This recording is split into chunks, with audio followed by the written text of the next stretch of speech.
Que el Señor los bendiga. Para mí es una alegría poderlos saludar. ¿Cuántos están contentos de estar acá? Excelente. Entonces, saluda al que tienes a tu lado. A ver, dale la mano. Al que está atrás tuyo también, dale la mano, salúdalo, dile feliz sábado, bienvenido a la casa del Señor. De esa manera podemos todos disfrutar de la hermandad cristiana. Excelente. Podemos todos participar de la hermandad cristiana.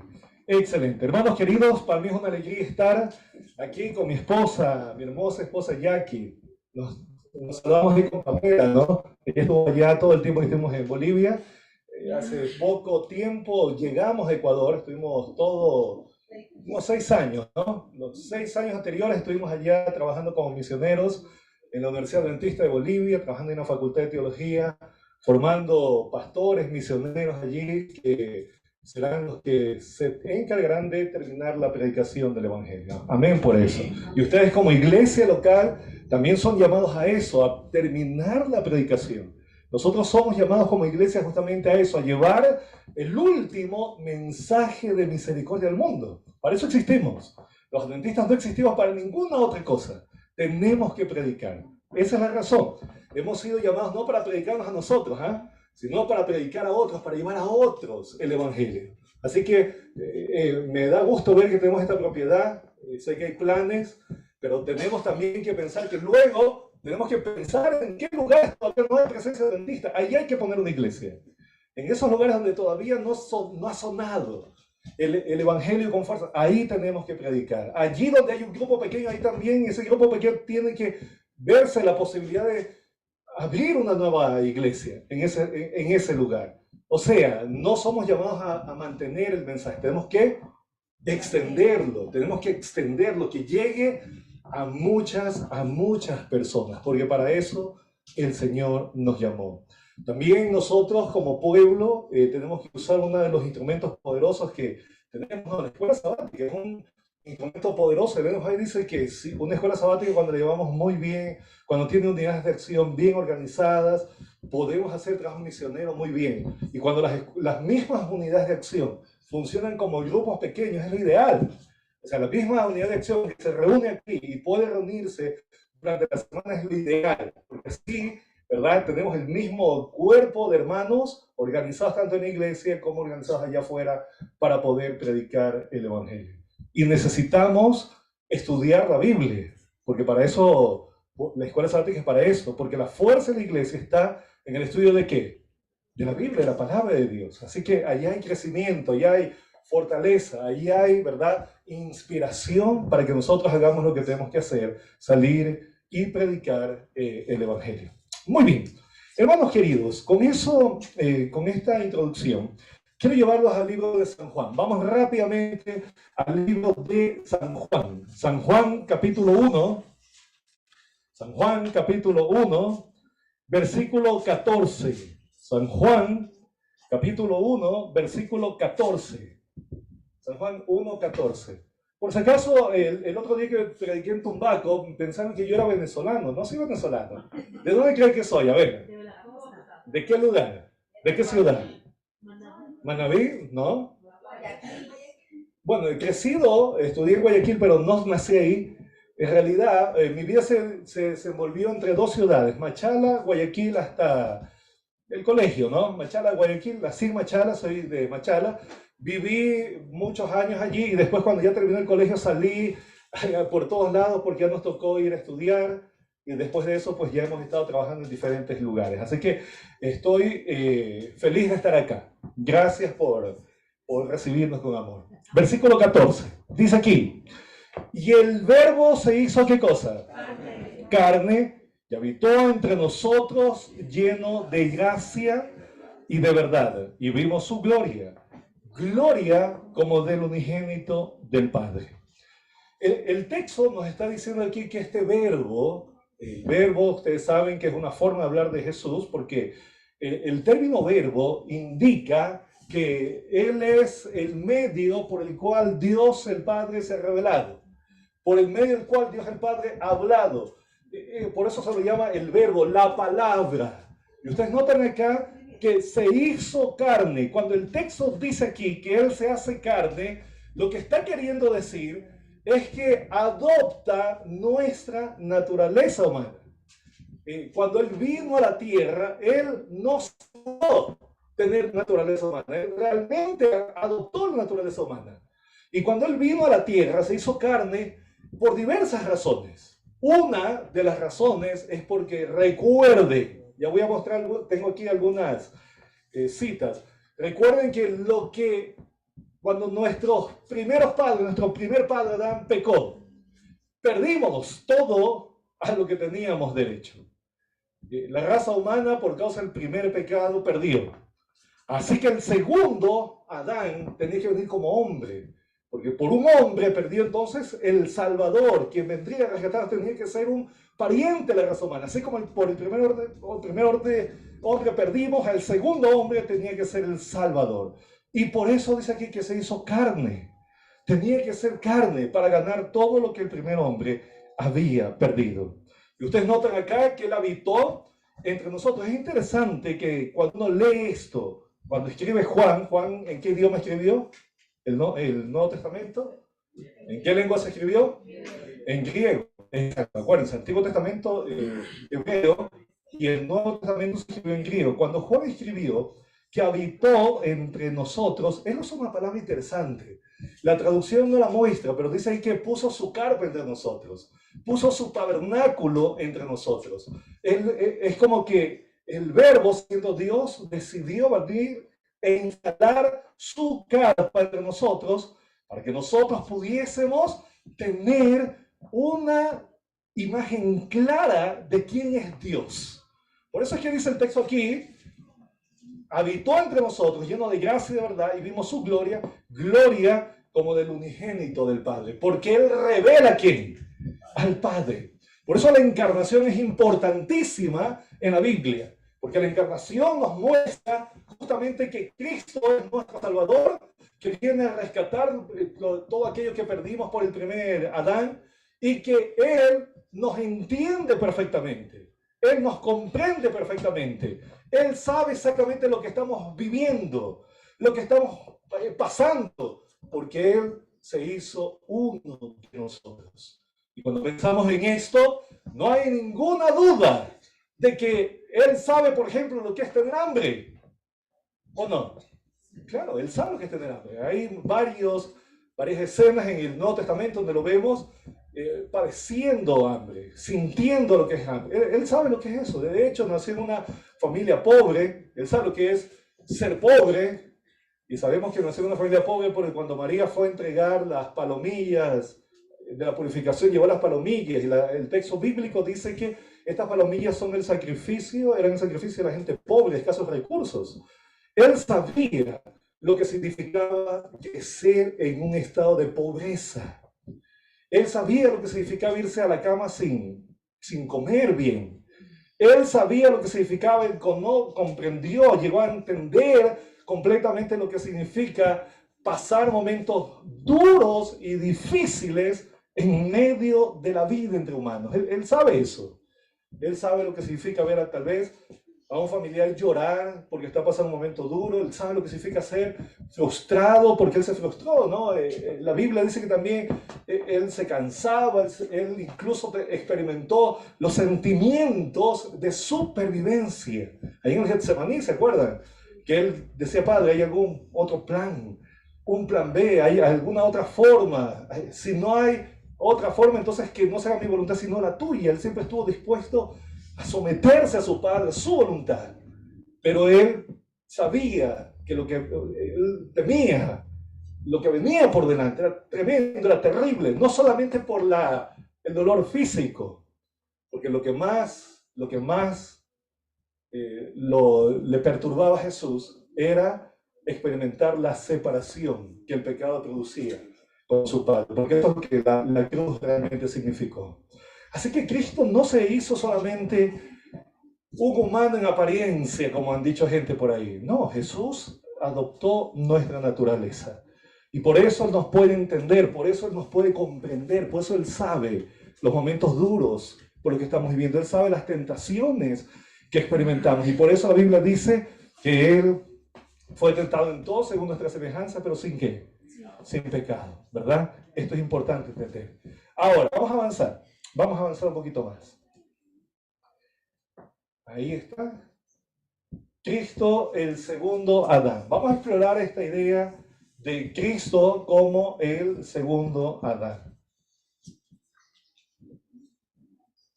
¿Se trabó tal vez? Ahí está. Miren, esto es de Ellen White. Ella dice, Adán era un símbolo de Cristo porque ambos eran representantes ¿de qué? De toda la familia humana. Adán era el representante, el autor de la humanidad caída. Cristo, por otro lado, el representante y autor de la humanidad restaurada. Por eso, Cristo es llamado, ¿qué cosa? El postrer Adán. Ese texto lo encontramos, acompáñame por favor, en 1 Corintios. Vamos a ir a 1 Corintios, donde el apóstol Pablo se refiere a Jesús como este postrer Adán. Vamos a 1 Corintios capítulo 15. Acompáñame, anda conmigo, acompáñame. Vamos a 1 Corintios capítulo 15. ¿Ok? Vamos a ir hasta el versículo 45. 15:45. Así también es escrito, fue hecho el primer Adán, el primer hombre, Adán, alma viviente. El postrer Adán, ¿qué cosa?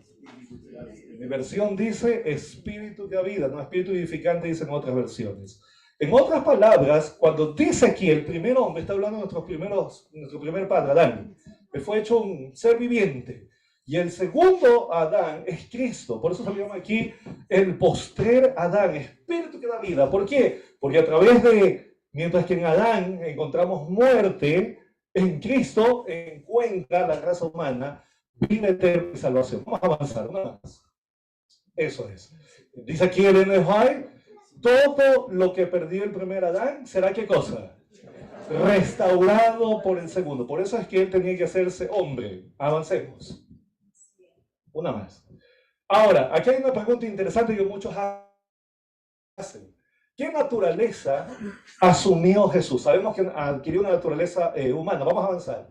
Pero ¿qué naturaleza humana trae Cristo cuando Él vino? Cuando nosotros vamos a la Biblia, no hay ninguna duda de que Él nació con una naturaleza moral sin relación con el pecado. Ajá, vamos a ver, dar todos los clics hasta ahí está. Miren, cuando nosotros vamos, por ejemplo, en Lucas 1:35, dice aquí, el santo ser que nacerá, ¿será qué cosa? Llamado Hijo de Dios. Aquí el ángel está diciendo que el hijo que tendría María era un santo ser.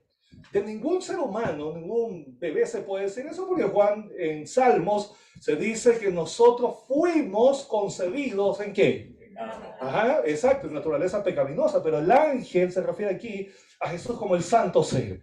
En 1 Juan 3:5 dice aquí el apóstol Juan, no hay, ¿qué cosa? No hay pecado en él.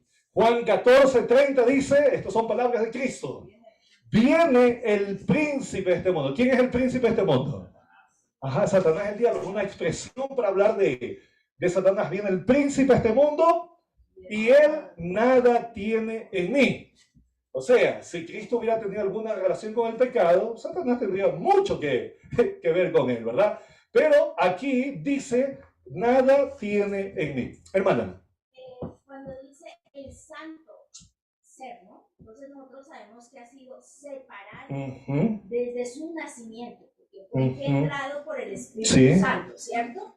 Eso solamente estoy confirmando eso porque cuando pensamos que es un santo, entonces es un santo y como la Iglesia Católica. Sí, la palabra santo, sí, etimológicamente significa consagrado, separado.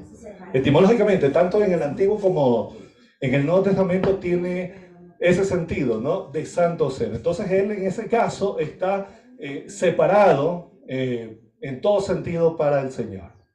Muy bien, avancemos. Ahí está, Juan 8:46. ¿Quién de vosotros, dijo Cristo, puede acusarme de qué? De pecado. De pecado. ¿Alguien podía acusarle, decirle tú tienes algo que ver con el pecado? No, en la Biblia no encontramos nada de eso, nadie podía. De nosotros sí, ¿no? Primero Pedro 1:19. Este texto es muy importante. Dice aquí, Cristo es llamado como un cordero sin qué. Sin mancha y sin contaminación. Esto es importantísimo. Y este texto aquí me gusta mucho, Hebreos 7:26. Déjenme leerlo desde aquí para leer captar toda la idea de este texto. Hebreos capítulo 7, versículo 26. Mientras ustedes buscan Hebreos, hoy en la tarde el pastor está organizando un seminario de interpretación. Eso fue el anuncio. Voy a estar ahí, voy a estar participando con los hermanos en un seminario de interpretación. ¿En qué iglesia? Hospitalaria. ¿Cerca de acá? Puente 8 en la autopista. Ahí, en ese lugar. Sí, así que vayan ustedes, hermanos, no falten. Vamos a tener algunos tips importantes de interpretación del texto bíblico. Así que va a ser muy importante la información que voy a compartir allí. Si ustedes pensaban faltar, ¿sí?, en la tarde, era mejor que faltasen el miércoles anterior a la semana de oración. Sí, pero no puede faltar hoy, ¿está bien? Tenemos que vernos ahí porque lo que vamos a hablar es sumamente importante, ¿está bien? Muy bien, Hebreos 7:26. Al sumo sacerdote nos convenía santo, inocente, sin mancha, apartado de los pecadores y hecho más sublime que los cielos. Aquí este texto del apóstol Pablo, porque sabemos que es quien escribió esta homilía, él se esfuerza por mostrar justamente la naturaleza impecable de Jesús, ¿no? Santo, inocente, sin mancha, apartado de los pecadores. Es decir, buscó la terminología para poder tratar de mostrar que Cristo es totalmente diferente a los seres humanos. Avancemos. Elena de White concuerda cuando ella escribe una carta, ¿sí?, la carta 8 de 1895, y ahí ella dice, Cristo tomó sobre sí la naturaleza humana y fue tentado en todo sentido como es tentada la naturaleza, ¿qué cosa? Humana. La pregunta es, ¿podría haber caído él, sí o no? Cuando fue tentado, ¿podría haber caído, sí o no? Hermanos, si él no hubiera podido caer, sus tentaciones no hubieran sido reales.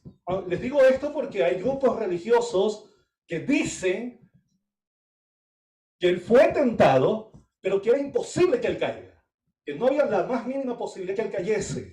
Y ellos dicen que él fue tentado justamente para probar eso, para probar que era imposible caer. Entonces ellos dicen que esa es la razón por la cual fue tentado, porque era imposible que él caiga.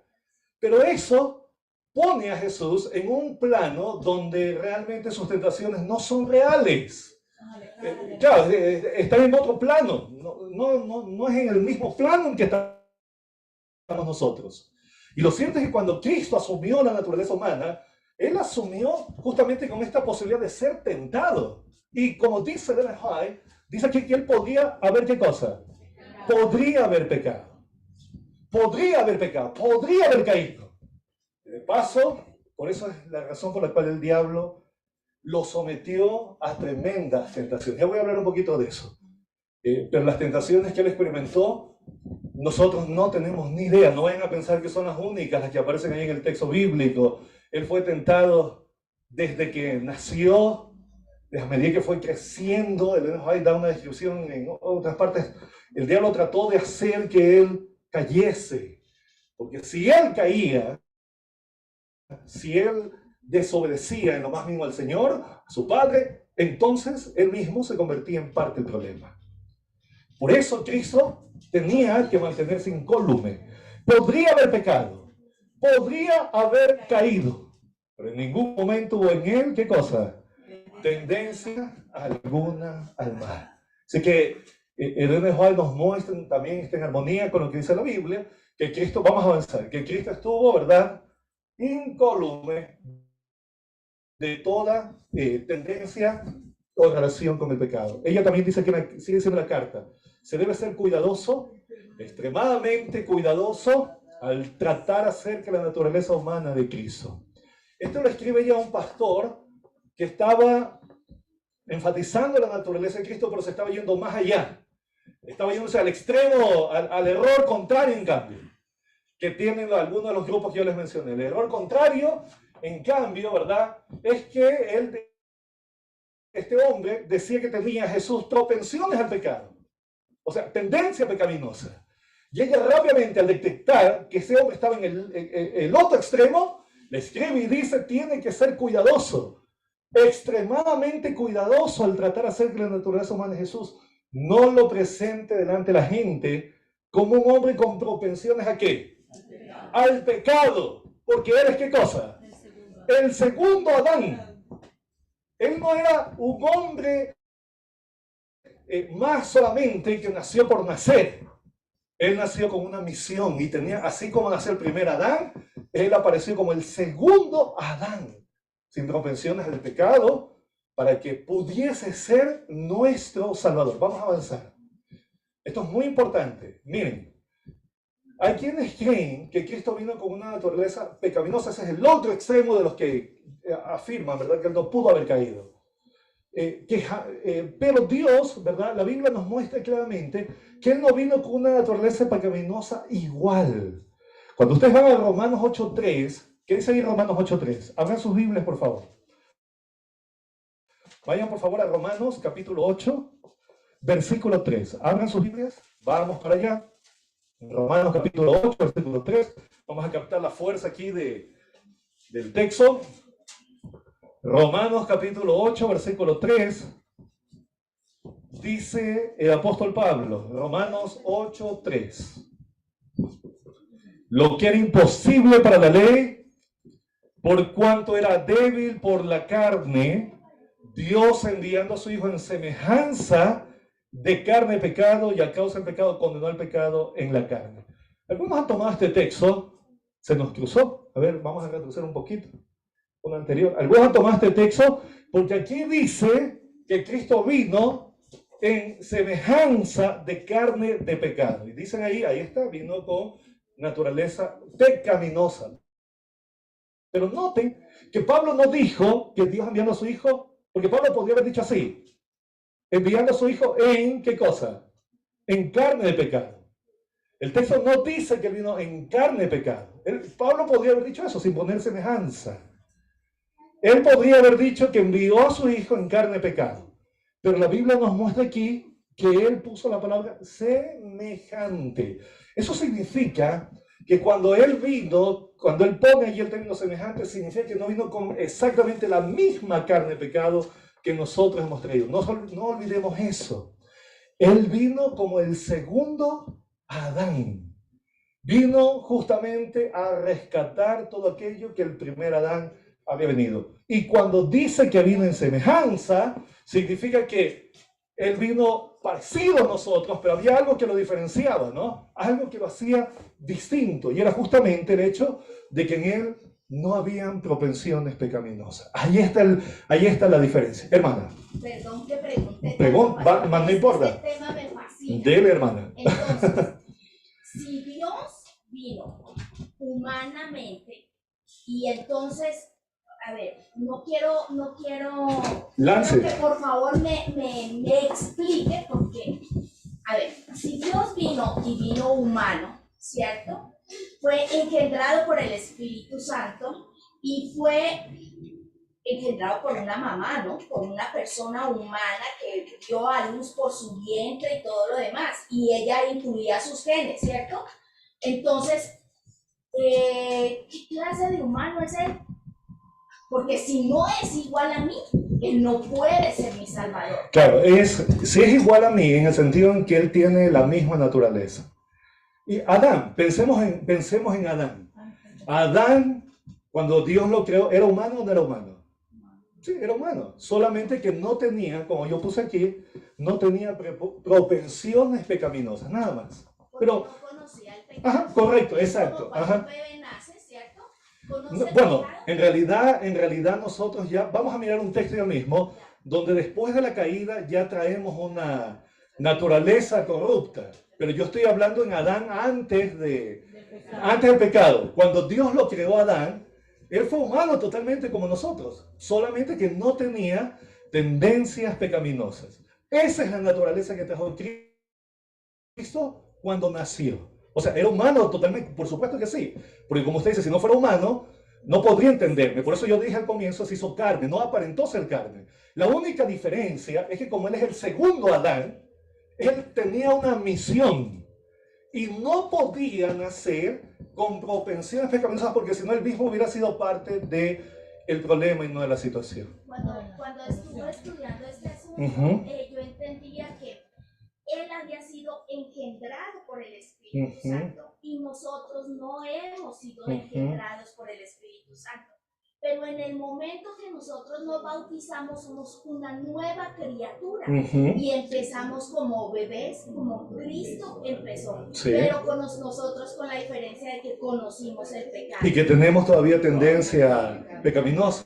O sea, aun cuando nos bautizamos, nuestra naturaleza, nuestra carne pecaminosa, imperfecta, no ha sido de cuando Cristo vuelva, ahí sí. Pero la bendición es que Cristo pagó por ese pecado que está arraigado en nosotros, ¿no? Sí, solo que nuestra naturaleza humana va a ser transformada cuando Cristo vuelva por segunda vez. Es ahí cuando Pablo dice que este cuerpo mortal, ¿no? Y todo nuestro cuerpo va a ser transformado al cuerpo a la semejanza de Él.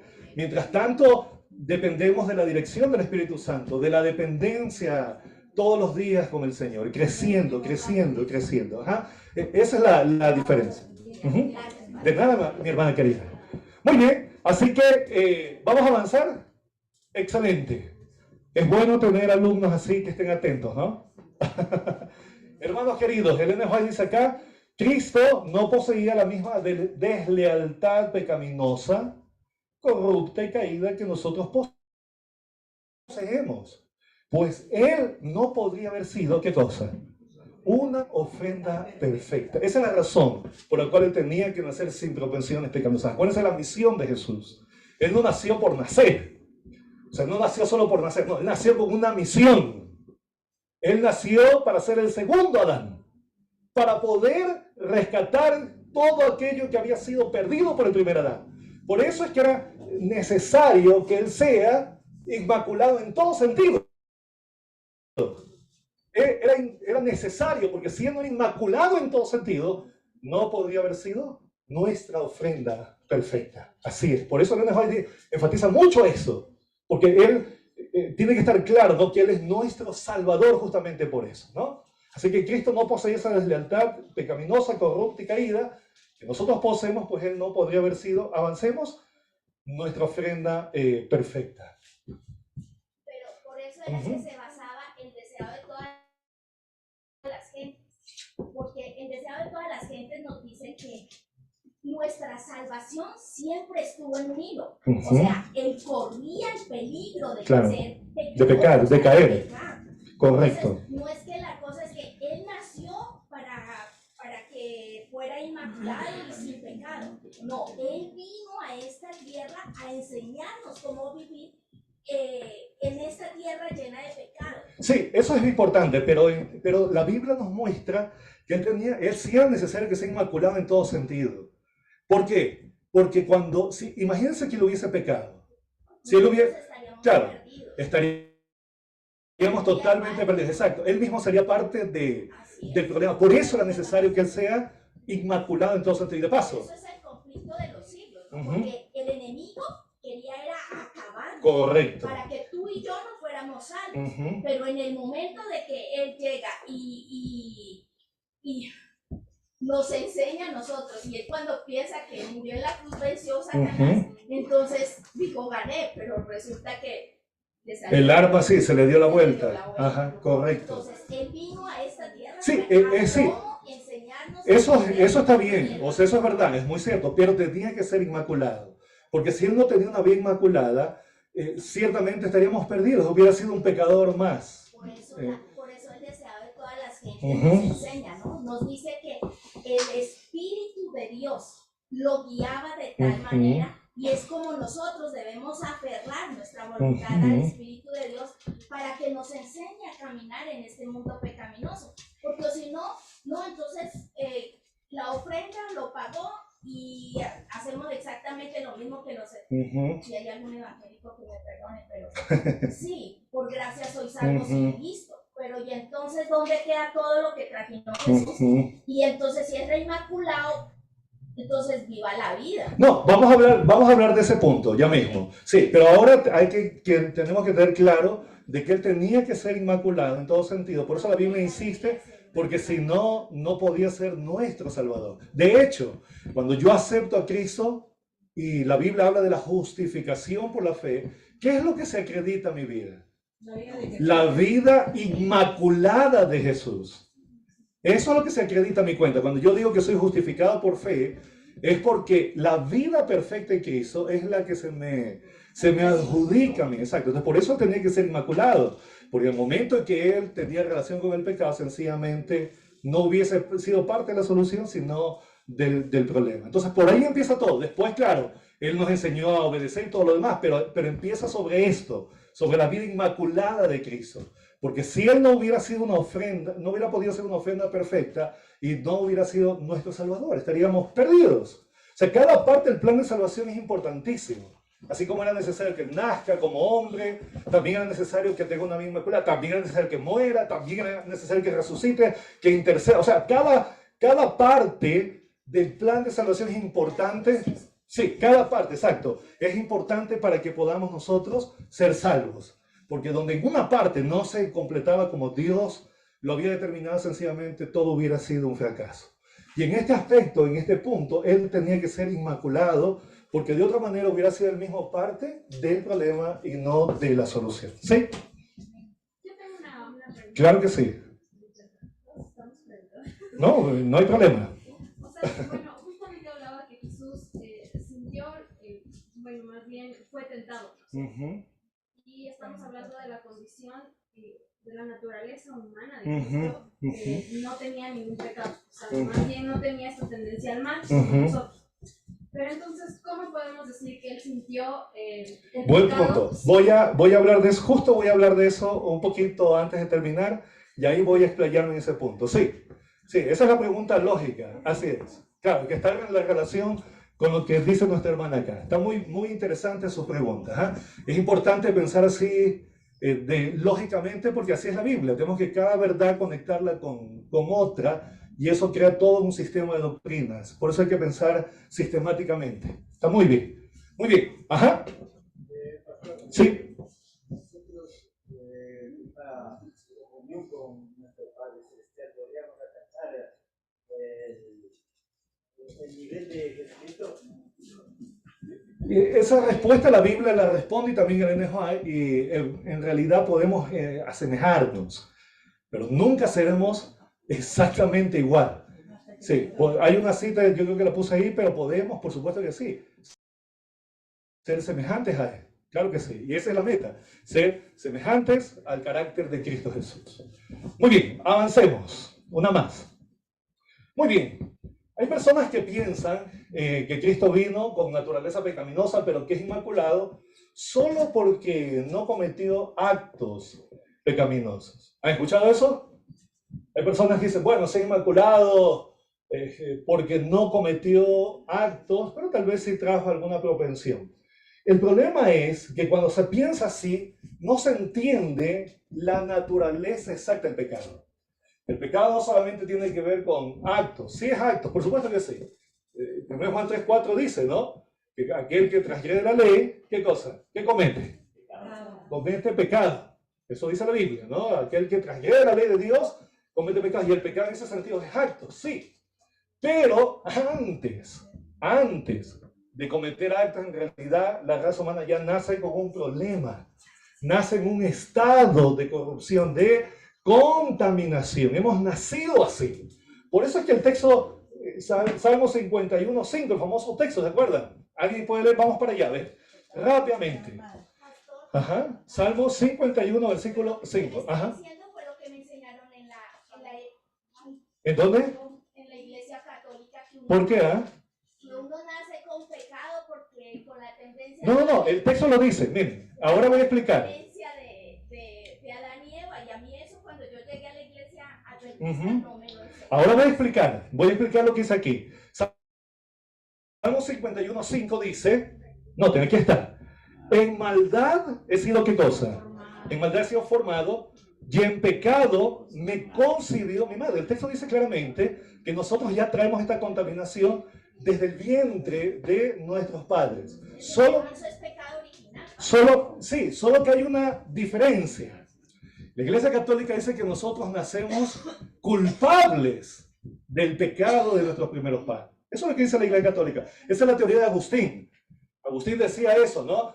Que desde el momento en que Adán pecó, pecó seminalmente. Esa es la teoría de él. Seminalmente significa que toda la raza humana estaba en el semen de Adán, y en el momento en que se vuelve culpable, todos somos culpables del pecado y que nacemos así. Pero el texto no está diciendo eso. El texto no está diciendo que nacemos culpables. Lo que el texto está diciendo es que nacemos en pecado, que es diferente, no con pecado, sino en pecado, es decir, en el estado. Por eso yo puse aquí, en el estado. En el estado. Es decir, nacemos con una tendencia al mal, ya con propensiones pecaminosas. Y son esas propensiones pecaminosas las que nos llevan a adulterar, nos llevan a robar, a decir malas palabras y todo lo demás. Es decir, el que roba no es pecador solo porque roba. Antes ya tuvo una propensión, o sea, ya tuvo nació con una tendencia. Por eso es que a los niños es tan fácil, cuando no se los cría, que tomen un camino errado, equivocado. No es culpable ese niño nacer así. Voy a poner una ilustración tal vez. Imagínense ustedes una madre, una madre que tiene SIDA, está embarazada. Ese niño que ¿nace culpable del pecado de ella? No, pero la Iglesia Católica enseña eso, que sí, nace culpable, o sea, nace culpable del pecado de Adán. Pero aquí, ese niño que nace, es probable que vaya a morir. Porque lo que está heredando son las consecuencias del pecado o de la enfermedad de su madre, vamos a decir así. Ese niño no nace culpable, pero sí nace probablemente con SIDA, contaminado. Culpable no, pero sí nace hasta probablemente enfermo y condenado a morir. En otras palabras, la diferencia entre lo que dice la Iglesia Católica y lo que dice la Biblia es que nacemos con propensiones. Ya el ser humano, desde el pecado, nuestros primeros padres trae una tendencia, una propensión al pecado. Por eso, en ese sentido, el pecado tiene que ver con un estado.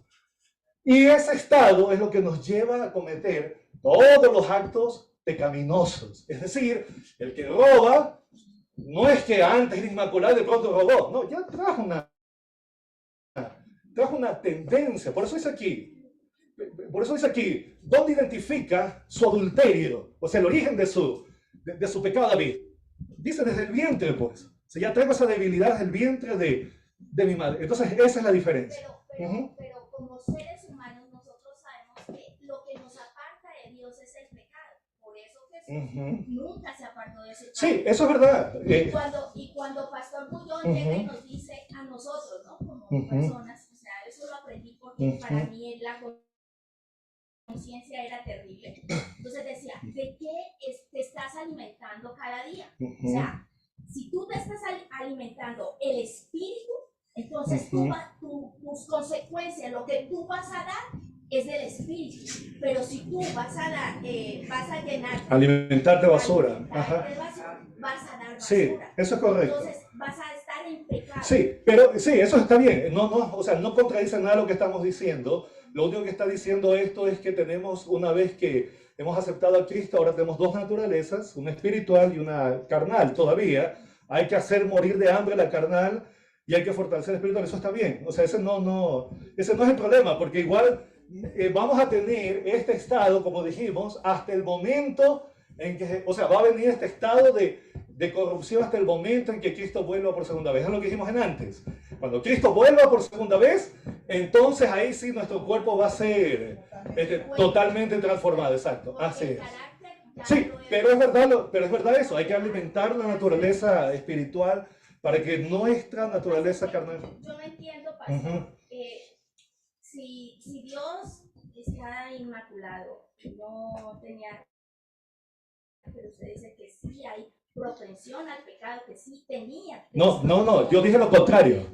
Yo dije todo lo contrario.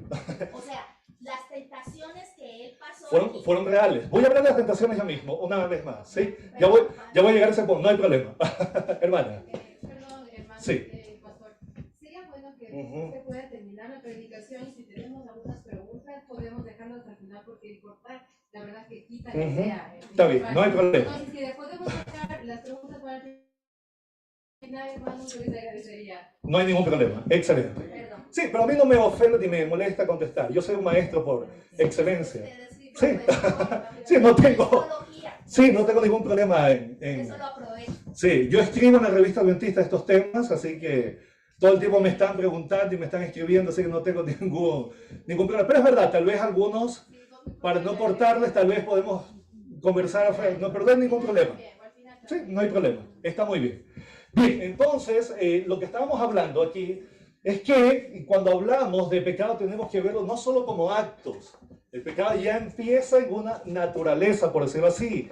Nacemos en el estado, ¿verdad?, de ser pecadores por haber heredado la corrupción de nuestros primeros padres. Esa es la razón por la cual todos nosotros hemos nacido con esto que llamamos naturaleza pecaminosa. Vamos a dar un clic. Hay una cita, me parece que puse de Elena White. Miren, esto es de Camino a Cristo. Ella dice: antes que Adán cayese, le era posible, acuérdense, está hablando antes de la caída, antes que Adán cayese, le era posible desarrollar un carácter justo. ¿Por qué? Por la obediencia a la ley de Dios. Obedece y vas a vivir. Antes de la caída no había pecado, obedece y vas a desarrollar un carácter justo. Mas no lo hizo. Y por su caída, ¿qué hemos heredado? Yo lo puse en cursiva aquí. ¿Qué hemos heredado? Una naturaleza pecaminosa. ¿Notaron? Todos los seres humanos. O sea, por causa de la caída de nuestro primer padre, hemos heredado esta naturaleza y no podemos hacernos justos por nosotros mismos. Ajá, ¿notaron eso? Puesto que somos pecadores y malos, no podemos obedecer perfectamente una ley santa. Aquí ustedes ven el contraste entre antes de la caída y después de la caída, ¿no? Después de la caída de nuestro primer padre, Adán, todos nosotros hemos heredado esta naturaleza pecaminosa, este estado de corrupción. Y no podemos hacernos justos por nosotros mismos. Esa es la razón por la cual es imposible salvarnos por nuestras obras. Porque todo lo que hagamos, aún tratando de obedecer, no hacerlo mejor, está contaminado con esta mancha de pecado. Nunca alcanza la norma de la justicia de Dios. Por eso dice aquí, no podemos por nosotros mismos hacernos justos. Por eso necesitamos a otro, el Salvador. Cristo nos justifica. Cuando lo aceptamos, cuando creemos en Él, Él nos perdona y nos viste con su justicia, lo llamamos la justicia de Cristo. Nos viste con su vida perfecta y entonces ahora estamos delante del Señor como si nunca hubiésemos pecado y se le dejó. ¿Qué les parece? Amén. Eso es justificación por fe al creer en Él. Vamos a avanzar. Ya estamos casi llegando al final. A ver, una más. Otra más. Hay citas de Ellen White que algunos han usado para decir que él trajo tendencias pecaminosas. Pero vamos a mirar, cuando estudiamos estas citas en conjunto, no hay ninguna contradicción. Vamos a mirar alguna de estas. A ver, clic. Miren esta cita de aquí. Al tomar sobre sí la naturaleza humana en su condición, miren, caída. Entonces algunos dicen, aquí dice Ellen White, caída. Quiere decir que trajo propensiones pecaminosas, porque si tomó nuestra naturaleza en su propensión caída, quiere decir que trajo propensiones pecaminosas. Y dice acá, dice, al tomar sobre sí la naturaleza humana en su condición caída, Cristo no participó en lo más mínimo en su pecado. Estuvo sometido a las debilidades y flaquezas por las cuales está rodeado el hombre. Bueno, entonces, ¿qué mismo? ¿Trajo propensiones? Pero aquí dice que sí, que no. Aquí parece que sí. A ver, vamos a poner el clic. La pregunta, ¿qué significa esto? ¿Cómo explicamos esto? Bueno, no hay ninguna contradicción. Cuando uno lee todo el Espíritu y Profecía, ustedes se pueden dar cuenta que hay armonía en todo lo que es. Vamos a dar un clic. Hay citas que nos ayudan a entender. Bien, Jesús aceptó la humanidad cuando la especie se hallaba debilitada. ¿Por cuántos años? Dice aquí. 4.000 años de pecado. Claro, porque acuérdense que cuando Él nació, no nació como Adán cuando fue creado por primera vez, ahí todo de 4 metros y todo lo demás. Cuando Él nació en Belén, nació como nació un judío, sí, común. Ajá. Nació como otro niño común. Porque justamente ese fue el estado en que Él vino cuando nació, ¿verdad? En ese estado de la raza humana, después de 4000 años de pecado, como cualquier hijo de Adán, aceptó los efectos de la gran ley. ¿De qué cosa? De la herencia. Es decir, nació como nacían los judíos en esa época. No vino divino, no vino en una nube, todo así. No, vino como un hombre, como se nace la raza humana. Sin embargo, miren lo que dice acá el Edewai, va aclarando lo que hemos dicho. Asumió la humanidad, pero no, ¿qué cosa? Pero no la pecaminosidad. En otras palabras, él nace humano, pero no adquiere la pecaminosidad ni las propensiones, como hemos dicho. Vamos a dar un clic más. Otro clic. Dice acá, Cristo tomó nuestra naturaleza en su condición deteriorada, dicen algunos. Sí, pero hay que entender lo que hemos ya dicho. ¿Qué significó esto? ¿Que él trajo propensiones? No. Pero esto significa que él nació como nacieron los hombres. Es decir, él se cansaba, ya habíamos dicho al comienzo, ¿se cansaba sí o no? Sí. Claro, Adán no tenía eso cuando fue creado. Pero después de la caída, sí, el hombre trae estas debilidades, vamos a decirlas así, debilidades inocentes, como dicen los teólogos para tratar de explicar, ¿no? Trajo una tendencia al hambre, ¿sí o no? Claro, sed, emociones similares a la humanidad, pero no heredó la condición pecaminosa de siglos de tendencia al mal. Es decir, aunque moralmente no tenía tendencia al mal, físicamente era un hombre como nosotros, que tenía las mismas características que tenemos los hombres. Cansancio y todo lo demás, de las debilidades de la naturaleza física, porque había heredado, ¿verdad? Tomó la naturaleza humana cuando 4000 años de pecado ya habían transcurrido, ¿no? Entonces trajo todo el... Con propensión a enfermedades, todo. Con propensiones, ¿verdad? Debilidades, ¿verdad? A poder experimentar todo esto, hasta incluso el sentido, como yo les dije, de vivir. ¿Se acuerdan en el Getsemaní? Avancemos un poquito más. Un poquito más. Así que Jesús hereda la naturaleza humana sin pecado, y Ellen White dice aquí, lo que está en comillas de ella, no debemos tener dudas en cuanto a la perfección impecable de la naturaleza humana de Cristo. Una más, ya vamos terminando. Aquí está la pregunta.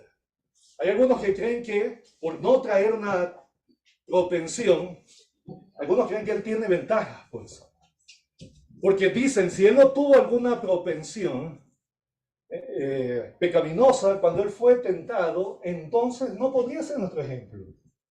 Él no podría ser nuestro ejemplo, porque él no tenía una propensión. Pero en realidad, quienes dicen eso es porque no entienden la naturaleza, la profundidad, lo que implican las tentaciones. Miren, Ellen White dice acá, en Decir a todas las gentes, las seducciones que Cristo resistió son las mismas que nosotros encontramos tan difíciles de resistir. Noten eso.